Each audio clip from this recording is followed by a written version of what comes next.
That shows that you care, right? That you care. One way to deal with this is obviously doing a spell check. Yeah. And then what you do is you absolutely bore everybody with a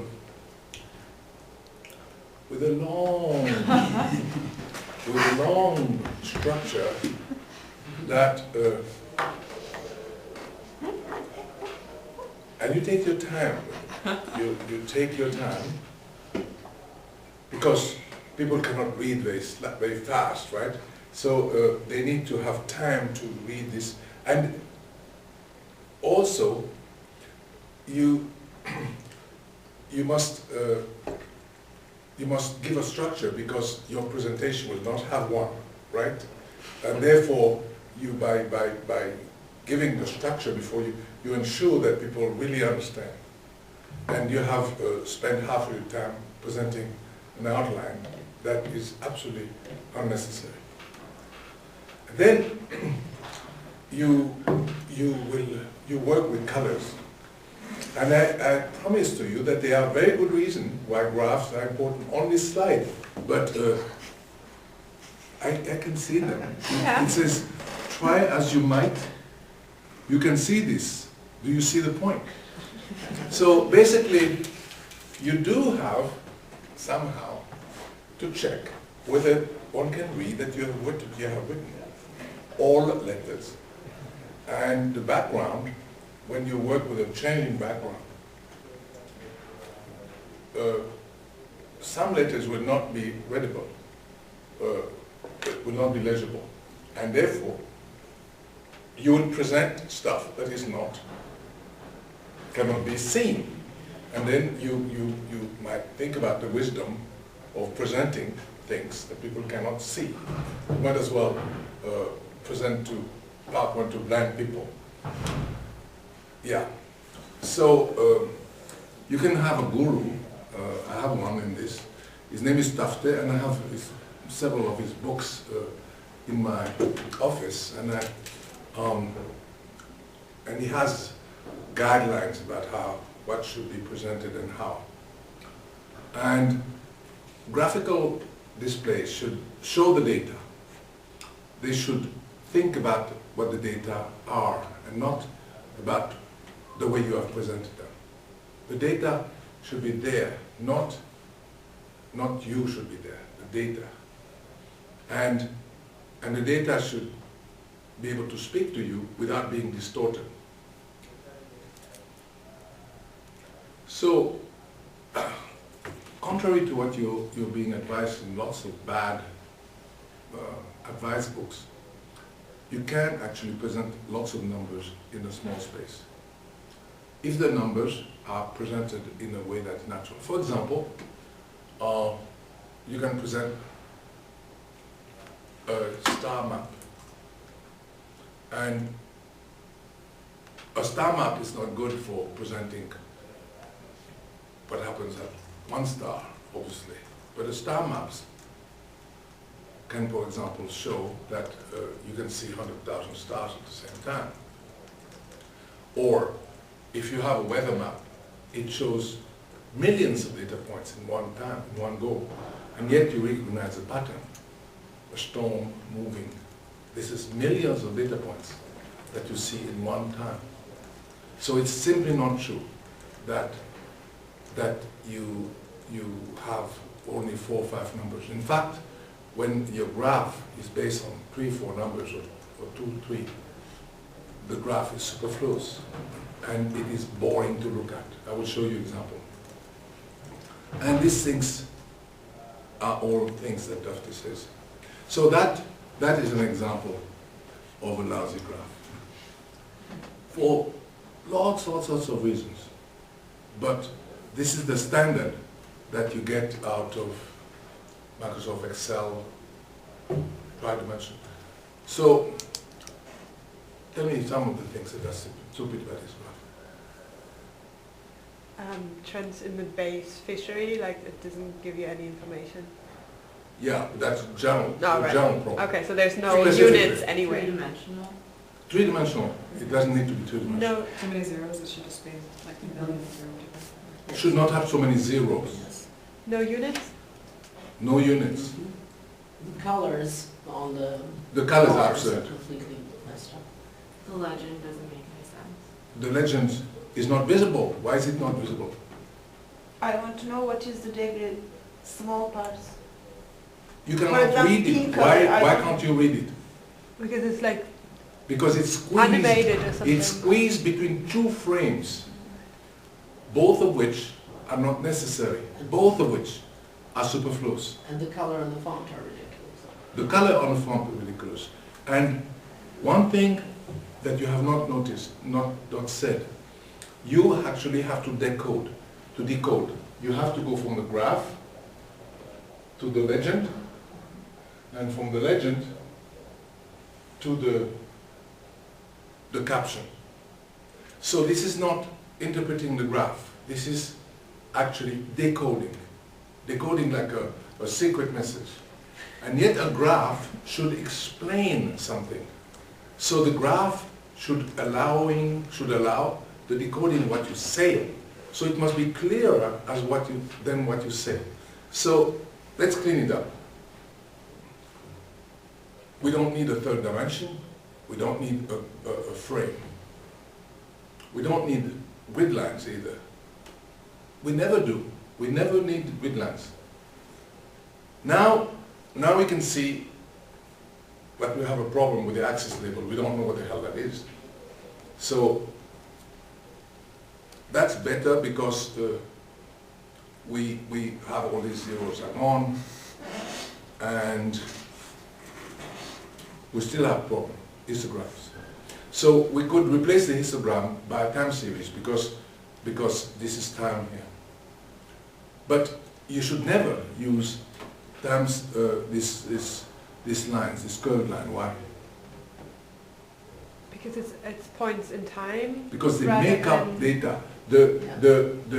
They invent data in between, which are the simplest assumption between 2 points is a straight line. And this invent data, they must never be used. So we get rid of them. We're beginning to see things, but it's still not working. So now we undo the decoding. You see the decoding, you have the line, you must read AC, NH, VD, VD is, I don't know what this is. And then you have value in dollar or something. But there is no reason we should not write directly on graph. Right? So this prevent decoding. You don't have to decode. This is written right there. And now you can see what it is. Yeah, and now we have units back there. We didn't. Yeah. And then also you can't put the same, different units on the same line necessarily. Yeah. Or can you? So the story that was hidden in this graph at first is that effort increased in A while the catch was the same. Therefore the catch per effort actually declined. But at the same time the price increased. So the value of the fishery remained the same, and it didn't really notice that the catch per effort declined. There is a huge story here, a neat story, but you don't get it because it's hidden in the data. So that should serve as an example of turning. You can actually put these three graphs under each other. This is better because they have the same axis, the same time axis, and you can move from one to the other and see what happens. And the story makes sense, but it didn't at first. We started with this, and we got this. So this is very important that you get rid of the decoding, because the decoding interrupts the flow of make it necessary to maintain 2 or 3 things in head at the same time. It's not possible. And on top of this, the person talks while you're looking at this. So, you know Steve Gould is a much appreciated writer in science, a science writer, and he wrote a whole book about, it's called Full House, about what one can learn from. He makes an argument that there is no real trend toward big animals in the course of evolution, and one can argue whether that is or is not. But he makes the point by showing baseball statistics.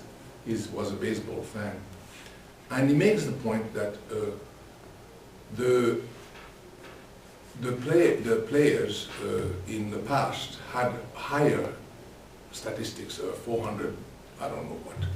In baseball, 400 whatever is a good thing, and there are less or fewer of these 400 runs. I don't know baseball. Anyway, so this statistic is going down, and the whole book is structured around the fact that it goes down, and he explains that the players are not really getting worse, they're actually getting better.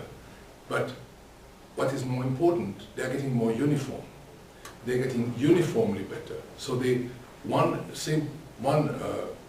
player cannot outshine the others because they're all very good. So the impression that we have that before they were much better baseball players is simply false. Okay? He makes that point. And the whole argument of the book is structured around something declining. And then the evidence that he has looks like this. And he shot himself in the foot because actually what he wants to show is this. You have to invert his graph to understand his point. But he was happy to present a graph like this while he wanted a graph like that. It's funny because the whole argument that is made with graph was missed. You have to flip around this chart to actually see what happens. And he didn't do it. So, yeah. Now, there is, here is a pie chart that are loved by Microsoft and by lazy students, and they, for example, they show you that something like that. Actually, this pie chart has we will count the number of things that it has. 3 dimensions, 2 numbers, or 1 number, and 2 colors. It makes 6 things.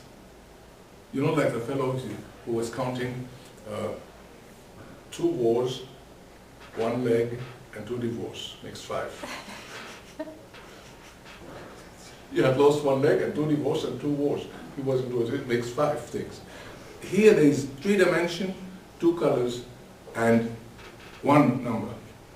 This graph shows 1 number. Why does it show 1 number? If you subtract the one, That's the right. one you have from unity, So, you get the other one. What can you replace that with? A simple statement saying 33% of the catch is Does X. that. And the rest, yeah.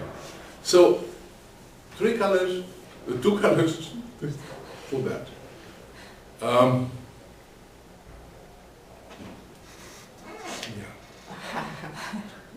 So basically, don't use pie charts for this. Now, this is the background problem. You see that, Mhm. and yeah.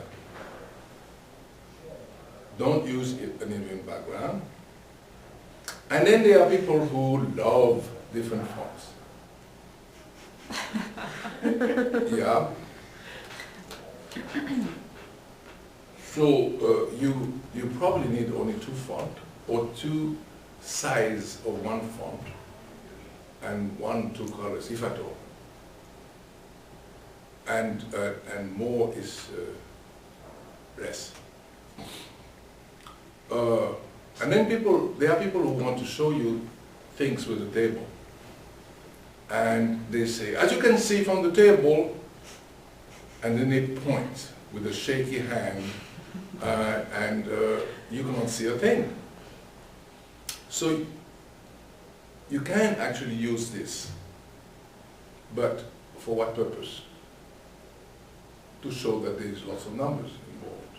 So if you want to show that a big matrix is inverted, or that lots of numbers were done, or something like that, but don't expect anybody to be able to see anything on that table. So it's the size that it is used for. You can put fake numbers, doesn't matter. And now the horror show. I stopped in 2005. This is from a well-known book, No Logo by Naomi Klein. It's a nice book. It has a graph that has a tremendous ink to information ratio. Tufte writes about the ink to information ratio. And this has two numbers. This enormous pile of ink is actually presenting two numbers. Relative to 85, the increase in 97 was so much, and relative to 98 was so much. Two numbers. This enormous amount of ink for two numbers. The whole page for two numbers.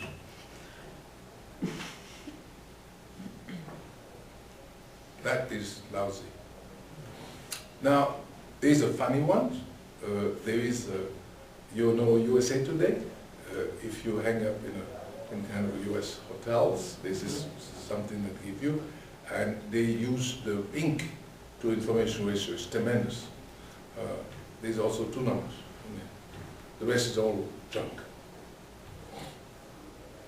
Now, here's a graph from the US Bureau of Labor Statistics and some other people that have never been able to interpret, never been able to know what it is showing.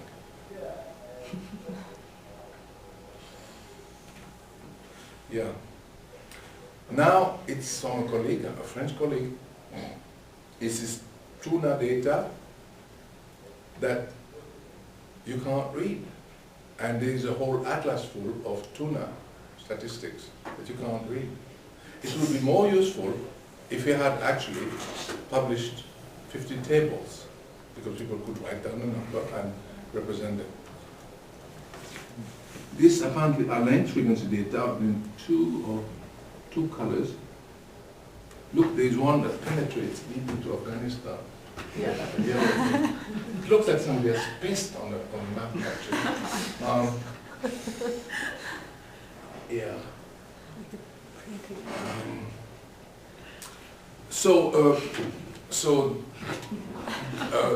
Then, after you have presented this lousy presentation, you make the grudging acknowledgement. I had several students, especially in the Philippines, that would thank God for the Almighty for the but and I would say, don't you think you should maybe thank your advisor instead? It's more kind of concrete. And no, thank God. Yes. Then you can thank people who have nothing to do with anything. Yeah. But you forget to thank the one that actually helped you do that. And Deng helped me do this. So that's it. Welcome.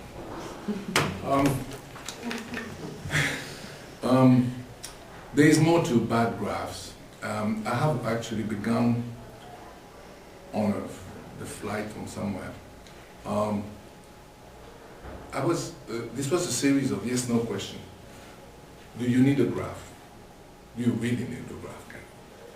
And if no, off you go and don't do a graph. And if yes, well, what kind of graph? And it is a tree, decision tree, right? You can follow.